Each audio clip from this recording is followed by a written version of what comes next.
Abra sua Bíblia aí comigo, lá em Atos dos Apóstolos, capítulo 4. A gente vai ler do versículo 23 em diante, tá?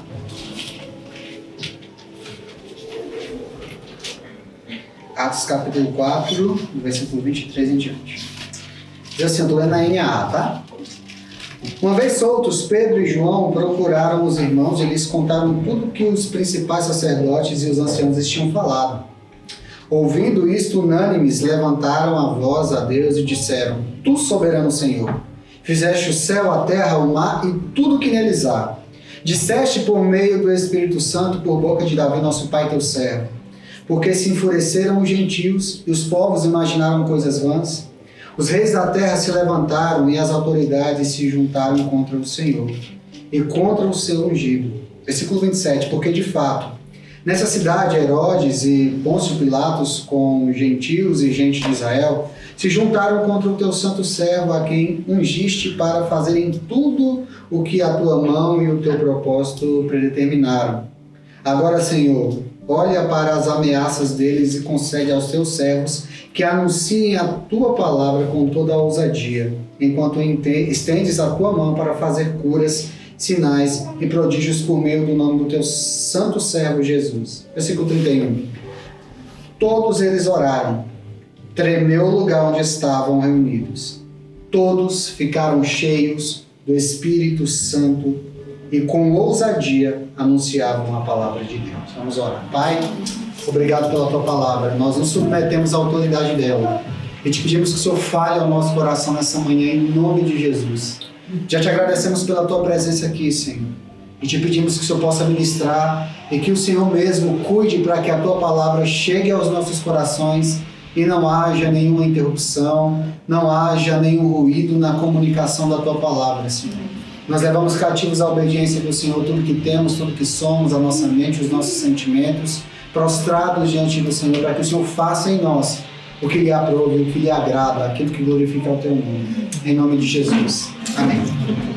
Gente, eu escolhi esse texto e foi de propósito, óbvio, porque quando a gente fala em avivamento, a gente está falando de um número muito grande de pessoas sendo batizadas com o Espírito Santo de Deus. Em definição, em tese, avivamento é quando um grande número, é mais de uma pessoa, basicamente, 3, 4, 5, de 5 pessoas em diante. A gente já pode considerar avivamento. Quando um grupo de pessoas, seja numa capela, seja de uma igreja, seja de uma cidade ou seja de um país, são batizados com o Espírito Santo ao mesmo tempo, tá?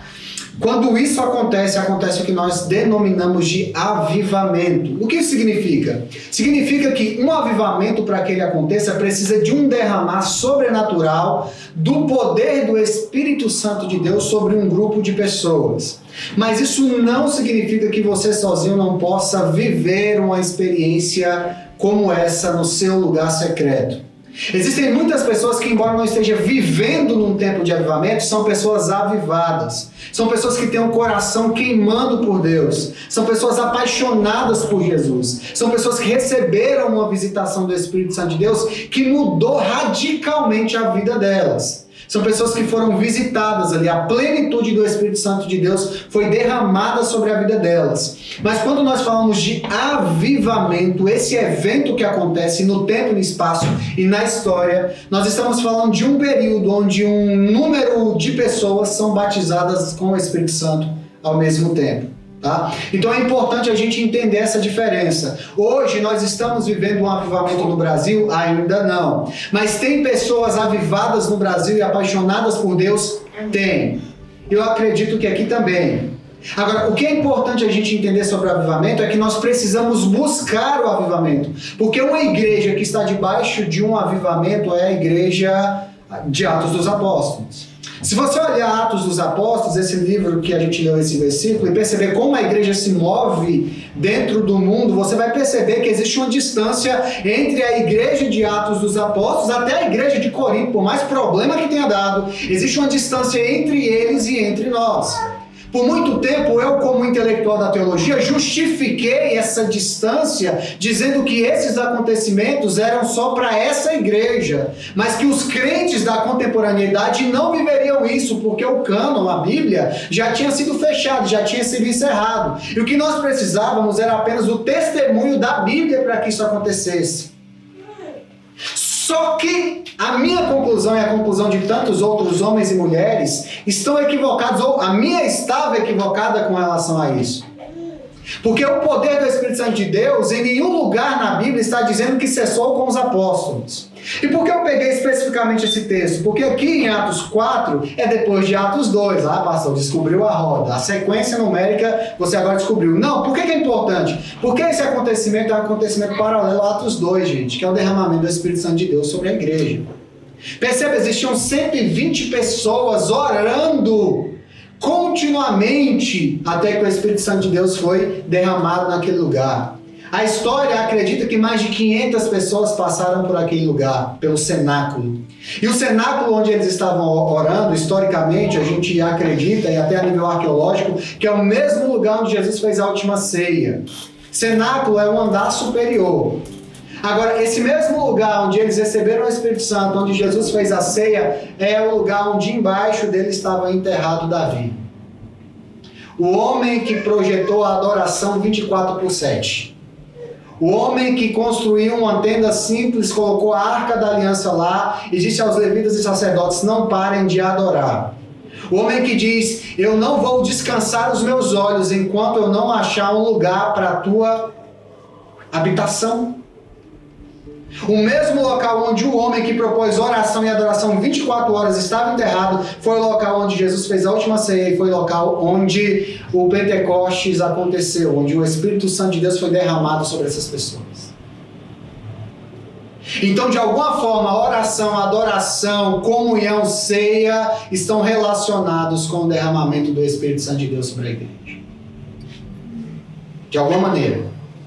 Agora, eu peguei Atos 4 porque muita gente acredita que essa experiência só acontece uma vez na vida. Mas não é. Essa experiência do enchimento do Espírito Santo de Deus, ela pode acontecer várias e várias e várias e várias vezes ao longo da nossa caminhada.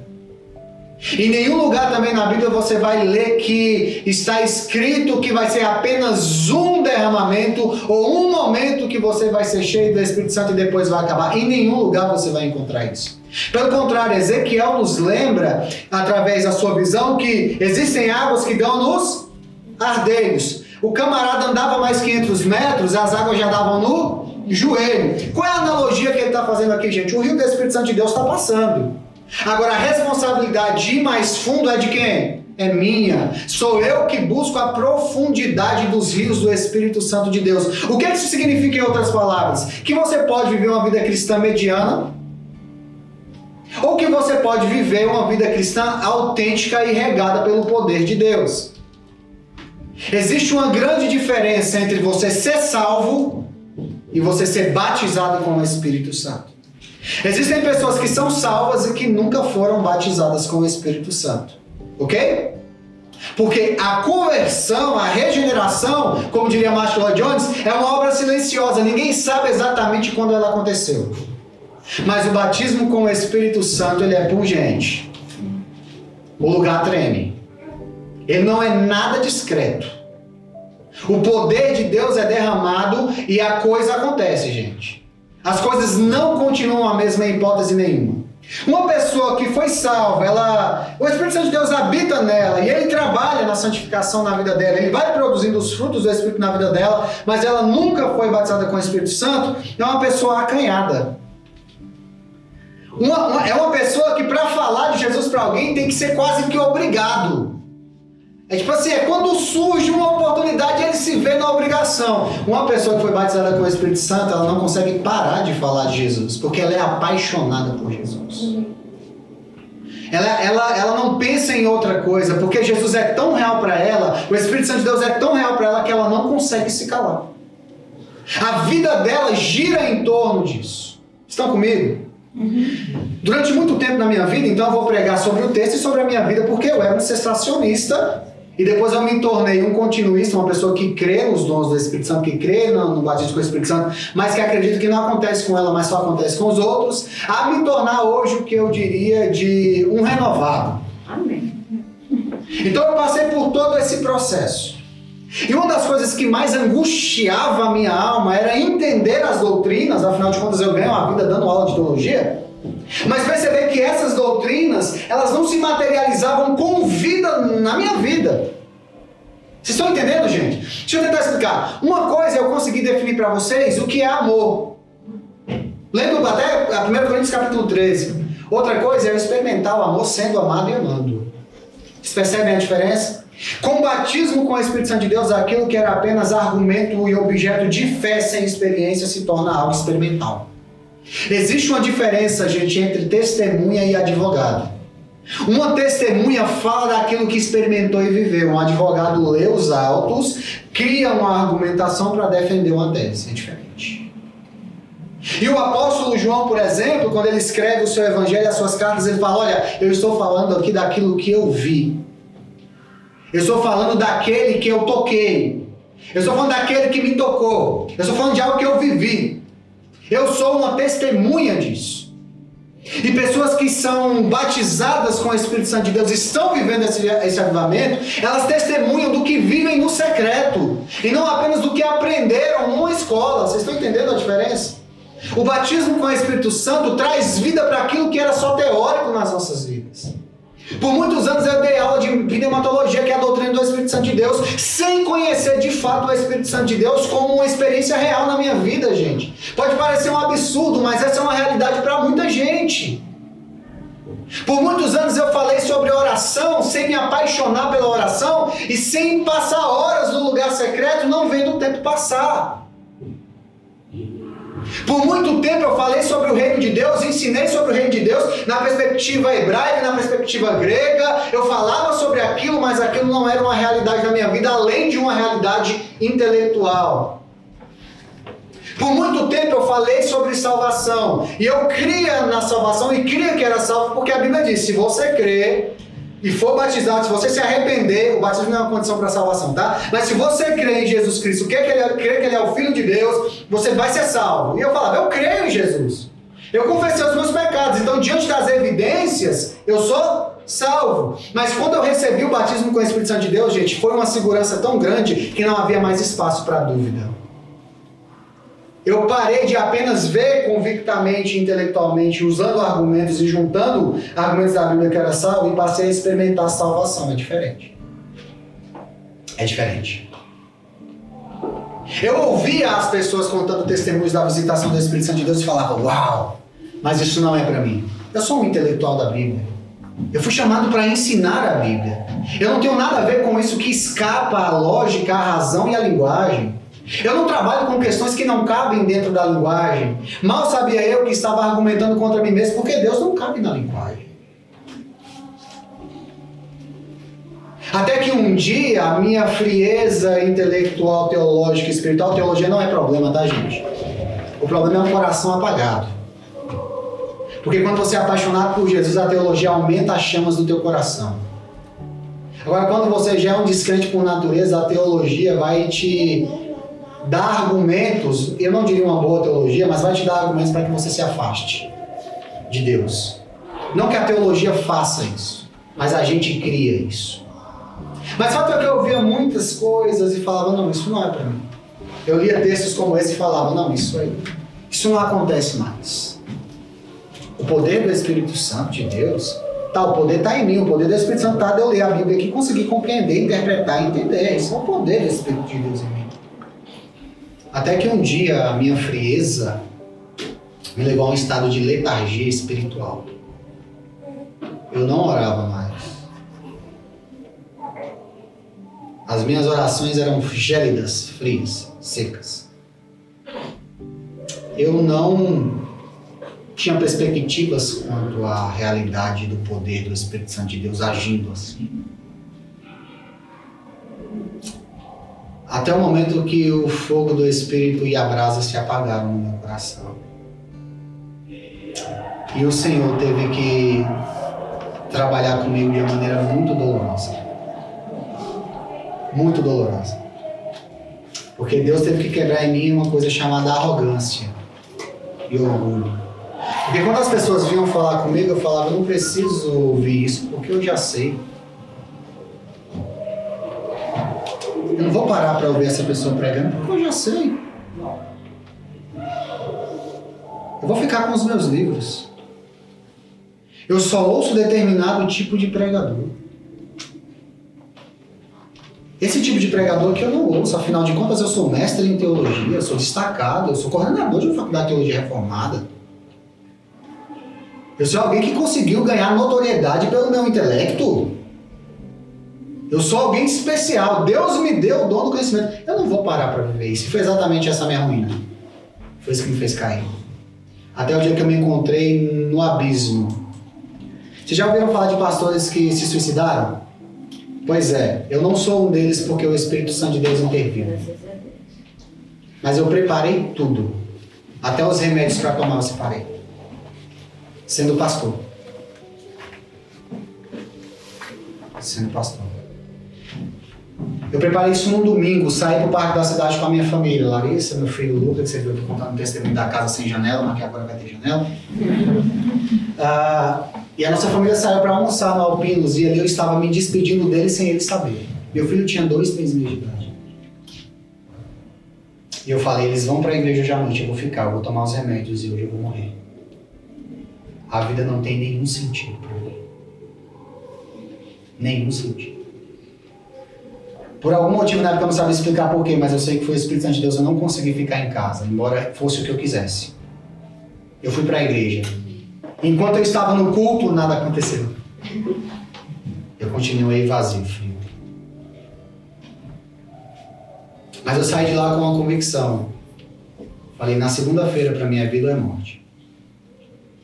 Eu falei para minha esposa bem assim, eu vou entrar lá em casa onde a gente mora, hoje tem um quarto, lá onde a moça passa a roupa. Eu vou entrar naquele quarto, eu só saio de lá quando Deus fala comigo. Só que eu tinha uma coisa no meu coração, ou ele fala comigo ou eu não saio de lá. Durante essa semana, isso foi no domingo, durante a semana, por várias vezes eu estava andando de moto, quem sabe eu ando de moto, e várias vezes eu ouvi uma voz dizendo, atira essa moto contra um carro, atira essa moto contra uma parede.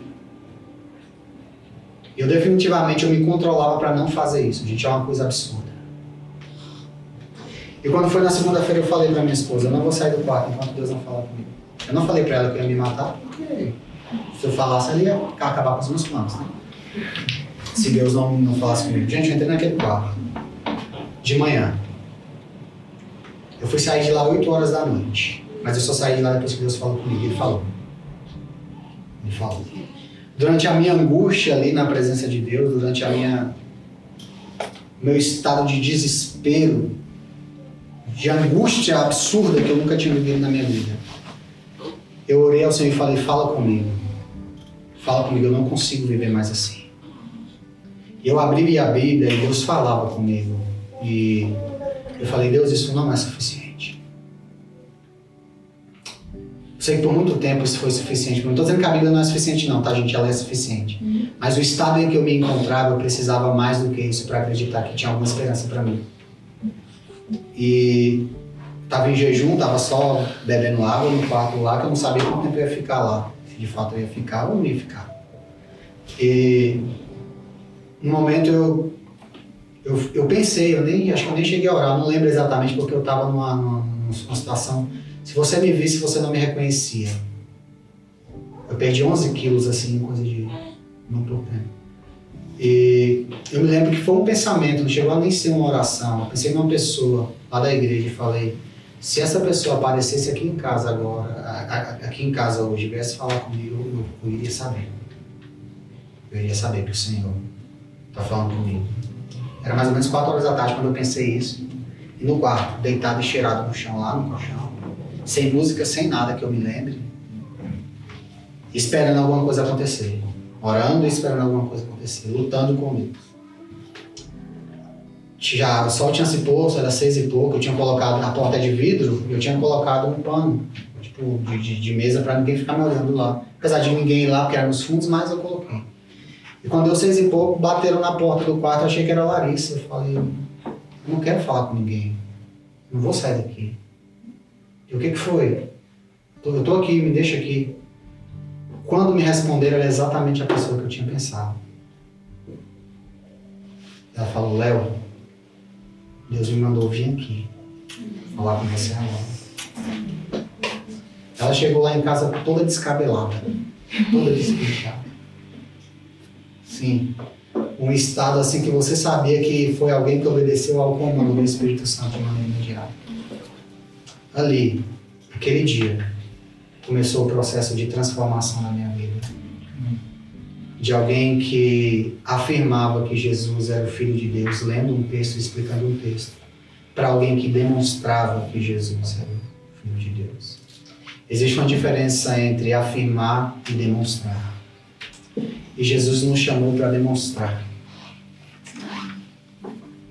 Testemunha demonstra que Jesus é o Filho de Deus. Isso acontece conosco quando nós somos cheios do Espírito Santo de Deus. Daquele dia para cá, são inúmeras as vezes que eu vi o Espírito Santo de Deus me visitar. Inúmeras. Inúmeras. Não sei te dizer quantas. Não sei te dizer. Antes, muito antes de tudo isso acontecer, eu senti o meu coração arder quando estava lendo a Bíblia e tal. E aquilo para mim já era... Uau! Um dia desses, eu contei isso até lá na igreja. Eu estava orando, a minha janela dá de frente para o muro, mas também para o céu. Tem uma tomada do lado. Eu estava orando e clamando ao Senhor para que Ele me visitasse. Porque o desejo do meu coração é ser amigo de Deus. E começou a sair um calor muito grande. Eu achei que estava pegando fogo, porque debaixo, assim, em cima da tomada tem uma cortina. E eu olhei assim e eu falei, meu Deus, está pegando fogo o quarto. O que eu vou fazer agora? Porque a tomada tem que dar uma ajeitada, porque eu dei uma quebrada nela, sabe? Colocando o celular lá para carregar, eu dei uma quebrada nela. Eu olhei assim e falei, não tem nada pegando fogo. Voltei a orar depois. Gente, para aproximar de vocês, que eu estava sentindo. Já ficou perto de uma fogueira no frio? Era aquele calor, gente. Era um calor absurdo. Eu olhei de novo para ver se estava pegando fogo e não tinha nada. O Espírito Santo de Deus falou, sou eu. E ele, eu senti uma mão ali, ó. Pegando fogo mesmo, ardendo. Assim. O negócio que eu fui pegando aqui atrás, na minha nuca, na minha cabeça. Era o Espírito Santo de Deus ali. O que Deus fez na minha vida quando Ele decidiu derramar o Espírito dele sobre mim é absurdo. Isso que eu estou falando aqui para vocês não é nem o que eu tinha teorizado para passar para vocês hoje de manhã. Mas eu me senti impelido a contar o meu testemunho para vocês. Não todo, mas pelo menos essa parte.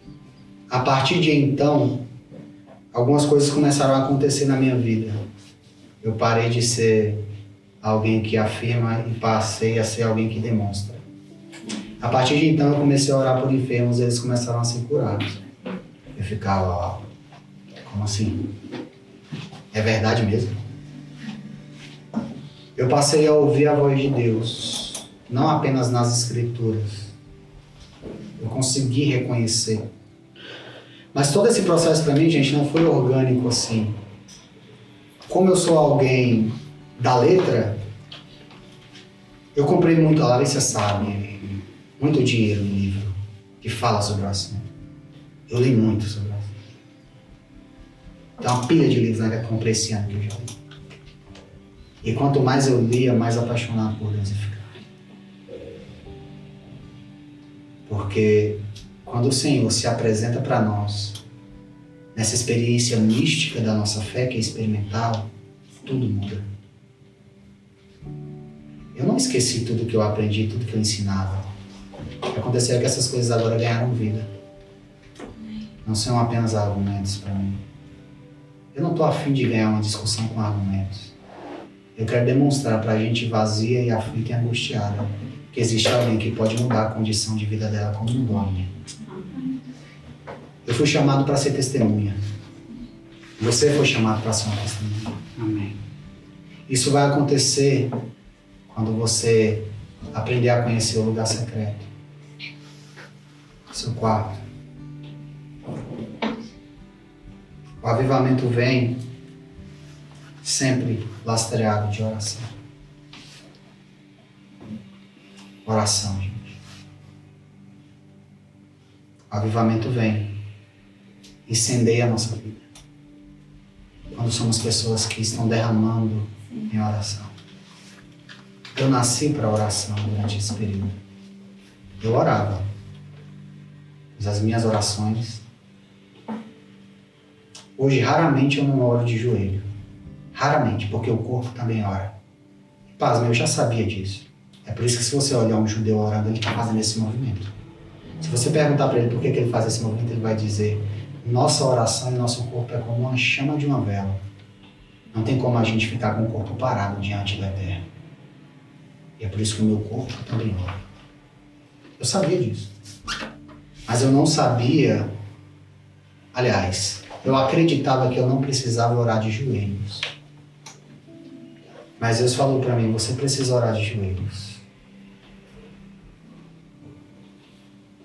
Porque o seu orgulho, a sua vaidade e a sua arrogância podem te fazer cair de novo. Diante de mim você tem plena convicção e clareza de quem você é. E quando eu me ajoelho, quando o meu corpo se ajoelha, o meu corpo ora. E eu sei que eu estou diante do soberano, o Senhor dos Senhores. O avivamento vem quando todo o nosso ser ora. O avivamento vem quando a gente não apenas quer, quando a gente busca isso como se fosse a última coisa da nossa vida. O avivamento é uma experiência que nos tira de nós mesmos. Nós entramos no estado de êxtase. Parece estranho afirmar isso, mas é o que acontece. Se você lê o apóstolo Pedro, por exemplo, várias vezes ele teve essa experiência. E uma delas, ele entra em estado de êxtase e vê um lençol grande, cheio de animais que eles consideravam imundos. E Deus fala: come. Ele diz: eu não vou comer coisa imunda. Deus diz: por que você está falando isso e considerando imundo o que eu purifiquei? Depois disso, o Espírito Santo é derramado sobre a vida de Cornélio e a família dele através da vida de Pedro. Mas fato é que o avivamento ele tem algumas marcas na tua vida. O batismo com o Espírito Santo de Deus tem algumas marcas particulares na sua vida, que são marcas que atingem a igreja. E eu estou caminhando para o final. Eu vou falar algumas aqui, mas enfim, depois a gente pode, à mesa, num café, na minha casa com janelas, falar sobre isso de maneira mais intensa e mais vívida. Até porque eu quero orar com vocês ainda. Mas o avivamento geralmente ele é marcado por um senso de temor e de compreensão da presença de Deus, de percepção da presença de Deus que é anormal. E talvez você já tenha experimentado isso. Você sabe que Deus está em todos os lugares. Essa é uma doutrina, uma presença de Deus. Mas no avivamento ele está de uma forma diferente. E como você percebe a presença dele de uma forma tão densa, ao mesmo tempo que você sente pavor, porque você se sente um lixo de pecador, você fala: meu Deus, como o Senhor pode estar aqui? A sua expressão é: ai de mim. Ai de mim que sou um pecador. É por isso que João Batista diante do Senhor cai como morto. É por isso que Ezequiel e Isaías, quando estão diante do Senhor, acham que vão morrer naquele momento. O profeta de mim diz: ai de mim que sou um homem de impuros lábios e que habito com o povo de impuros lábios. Essa experiência com a santidade de Deus que te deixa apavorado, que tira o teu fôlego, que você não tem como explicar, gente. Ele é muito santo e a gente é muito pecador.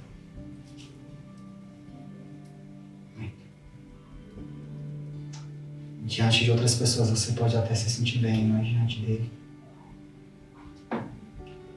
Mas ao mesmo tempo que você sente esse sentimento de inadequação, você se sente inadequado. Esse sentimento vem acompanhado de um sentimento de amor dele sendo derramado sobre você, que é indizível. E um acompanha o outro quase que de uma maneira simultânea. Você se sente amado como nunca. Naquele momento nada mais importa. Absolutamente nada. Foi o tempo de uma angústia desesperadora por reconhecer quem você é. E de uma alegria indizível por ser cheios do amor. Eu não conseguia ver a Deus com os meus olhos, mas eu sabia que Ele estava lá. Eu não conseguia nem orar. Eu não sou um cara que chora muito. Eu não sou muito sensível assim. Mas eu não conseguia fazer outra coisa, a não ser parar. Chorar, desculpa. Eu me deitei no chão. Com a cara no pó. Se eu pudesse, naquele momento, eu me escondia debaixo de uma cadeira. E aquele sentimento de inadequação ele foi substituído por um amor constrangedor. Eu me sentia amado por Deus e me perguntava como. Como o Senhor pode me amar assim? Como o Senhor pode me visitar? Como o Senhor vem a uma pessoa como eu? Como o Senhor visita uma pessoa como eu? Daquele momento em diante você começa a amar a Deus com todas as suas forças. E você não quer fazer absolutamente nada que não seja agradá-lo. Você quer fazer tudo para agradá-lo, para satisfazê-lo, para glorificá-lo. E não é mais por obrigação, é porque você o ama com todas as suas forças. O amor dele foi tão intenso na sua vida que transbordou e se tornou o teu amor também por ele. E você não quer viver para outra coisa. Já não interessa mais os seus planos, já não interessa mais os seus sonhos. A sua resposta para ele é: eis-me aqui, Senhor. Envia-me a mim. A sua resposta para ele, ou a sua pergunta não é mais qual é o propósito do Senhor para a minha vida. A sua pergunta é: qual é o propósito do Senhor para o mundo? Eu quero fazer parte do que o Senhor está fazendo. Vocês entendem a diferença? Acompanhado com isso vem uma sede, uma fome por ele que é insaciável. Insaciável. Insaciável. Nunca é suficiente. Nunca é suficiente o tempo de oração. Nunca é suficiente o tempo de leitura. Nunca é suficiente eu ouvir músicas e adorar o Senhor enquanto você ouve canções. Nunca é suficiente palavras e pregações no YouTube. Nunca é suficiente. Você quer mais. E é exatamente desse lugar que surgem canções, que surgem orações, que surgem ministérios que transformam o mundo. Fome e sede pelo Senhor.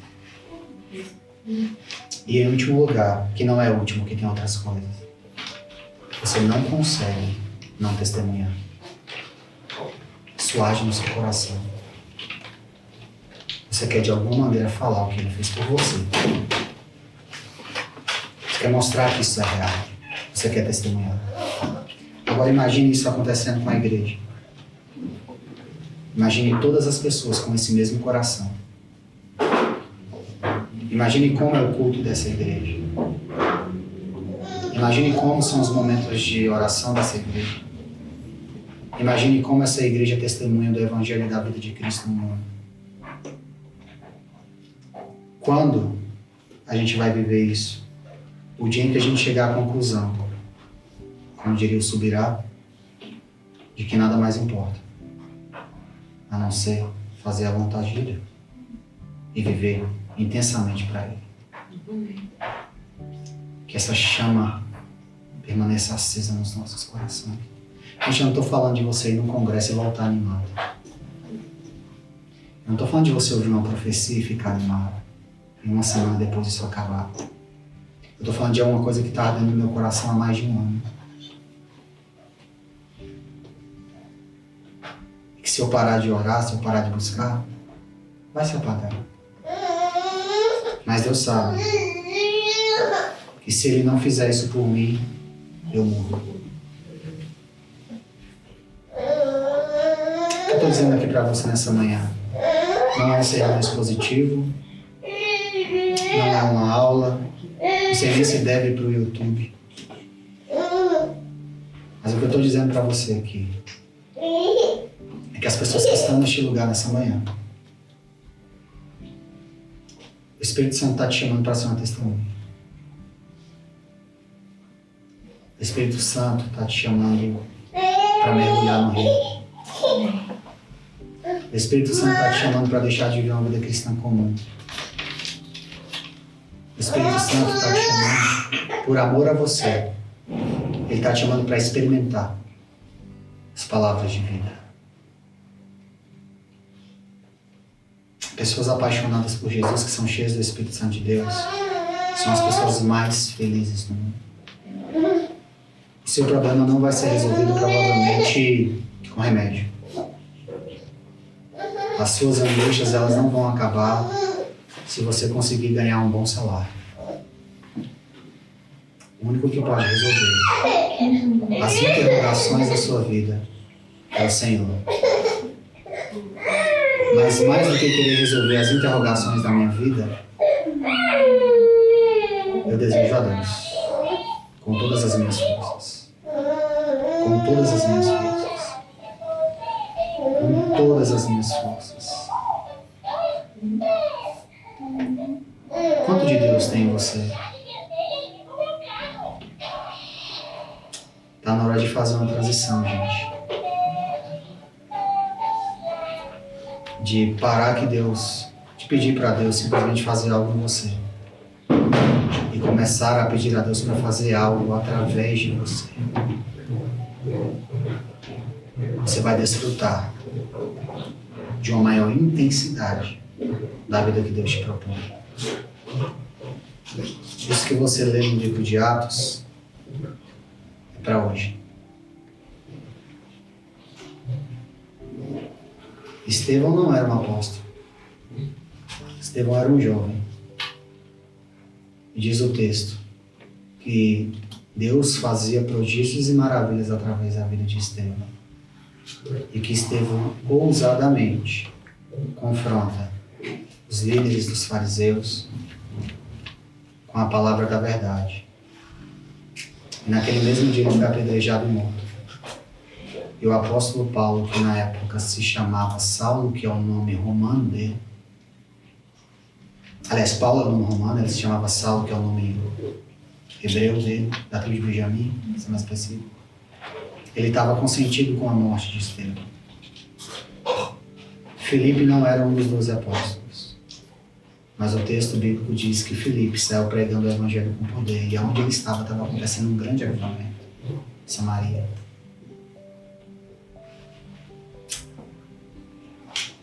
É para hoje. É para agora. O desejo do meu coração é que você saia daqui com seu coração queimando. E não queira fazer outra coisa, a não ser se prostrar. Clamar ao Senhor. Até que Ele venha. Até que Ele seja derramado sobre a sua vida. Até que o poder de Deus seja derramado sobre você. Até que nada mais importe. Até que a oração seja um prazer e não uma obrigação. Até que ler a Bíblia seja a leitura de uma carta viva de amor do Senhor para você. E não a obrigação de ler um capítulo para tentar bater sua meta diária.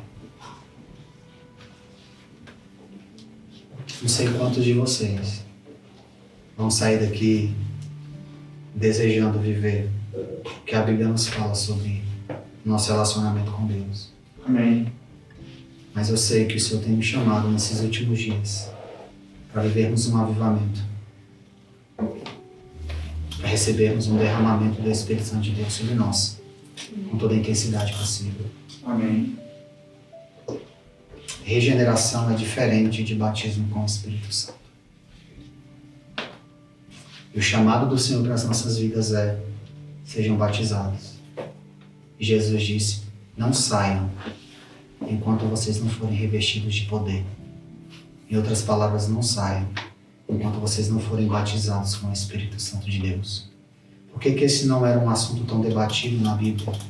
Porque o comum é as pessoas serem batizadas com o Espírito Santo de Deus. Isso é o normal. Quem está discutindo isso agora somos nós. Porque nós sempre tentamos arrumar algum argumento para justificar a maneira gélida como nós vivemos. Sempre. Mas Jesus nos chama para perto.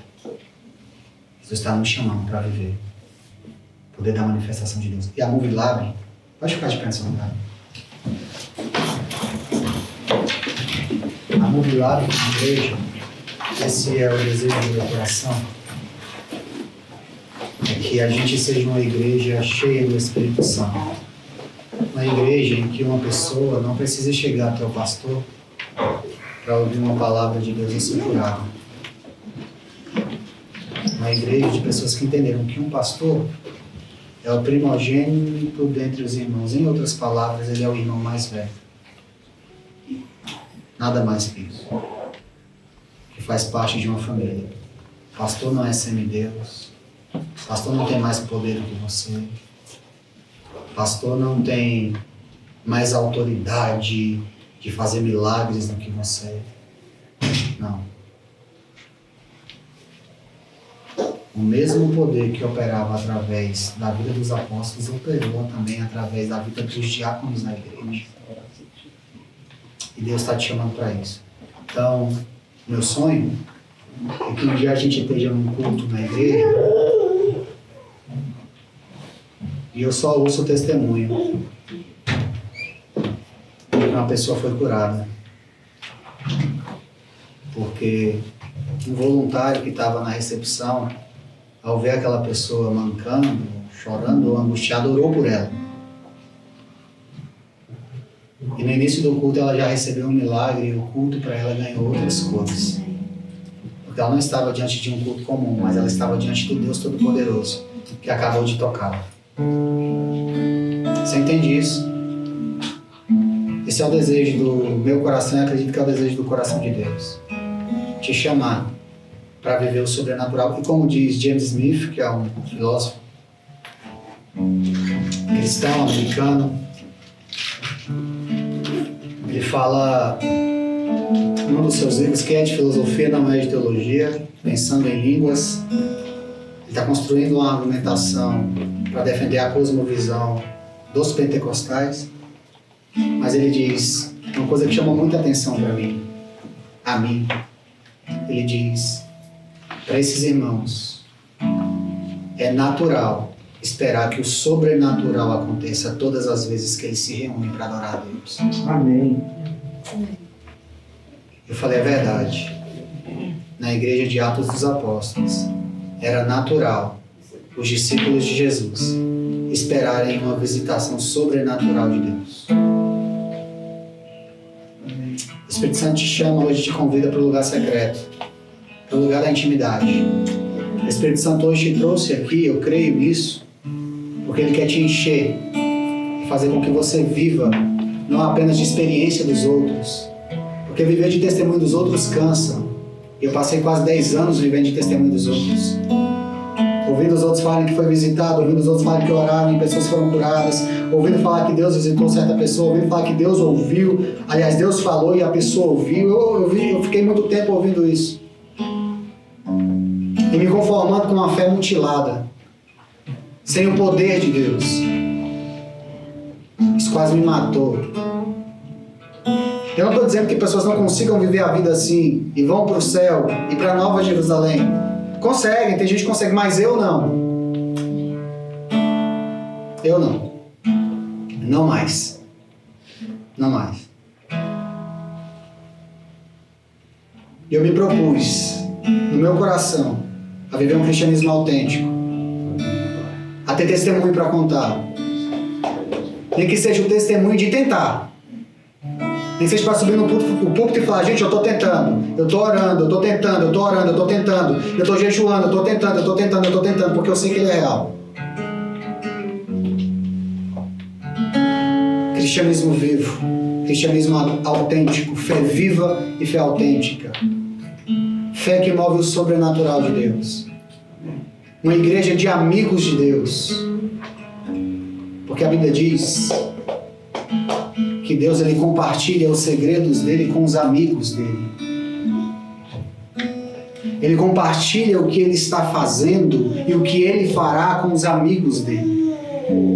Eu quero ser um amigo de Deus. Eu quero ser um amigo de Deus. Que você queira isso também. E que o Espírito Santo de Deus encha a sua vida em nome de Jesus. Que você possa viver no sobrenatural.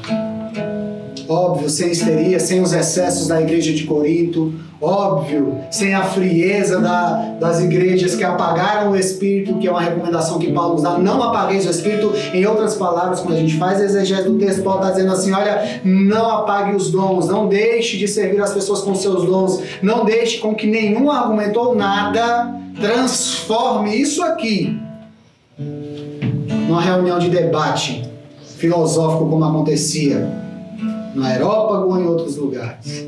Não. O seu dom, o dom que Deus te deu, ele é muito importante para a igreja. E quando você não exercita esse dom, alguém está sofrendo, alguém está passando fome porque você não está alimentando.